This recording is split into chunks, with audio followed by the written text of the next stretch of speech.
Hello കൂട്ടുകാരെ, എല്ലാവരും ക്രിസ്മസിന് ഒരുങ്ങിക്കൊണ്ടിരിക്കുകയാണ്. Christmas day അടുക്കാനായി. എല്ലാവരും ആകാംക്ഷയോടെ കാത്തിരിക്കുന്ന ദിവസമായി വരാൻ പോകുന്ന രക്ഷയുടെ പ്രത്യാശ എന്ന പ്രത്യാത്മക സ്വരമാണ് ക്രിസ്മസ് ബെല്ലിൻ്റേത്.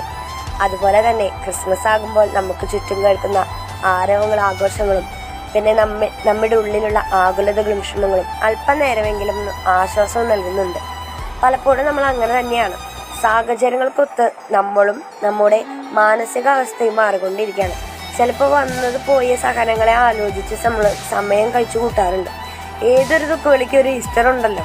അതുപോലെ തന്നെ ഇന്നത്തെ ആകുലതകളിൽ സമയം ചെലവഴിച്ച് വിഷമിക്കാതെ വരാനിരിക്കുന്ന നല്ല ദിനങ്ങൾക്കായി പ്രത്യാശയോടെ കാത്തിരിക്കാനാണ് നമ്മളോട് ഈശോ പറയുന്നത്.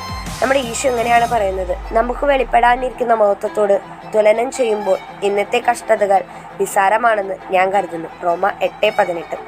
അതുപോലെ തന്നെ എല്ലാവരും വരാനിരിക്കുന്ന നല്ല ദിനങ്ങളെ പ്രത്യാശയോടെ കാത്തിരിക്കാൻ നിങ്ങൾക്ക് സാധിക്കട്ടെ. ഏവർക്കും ക്രിസ്മസ് ആശംസകൾ.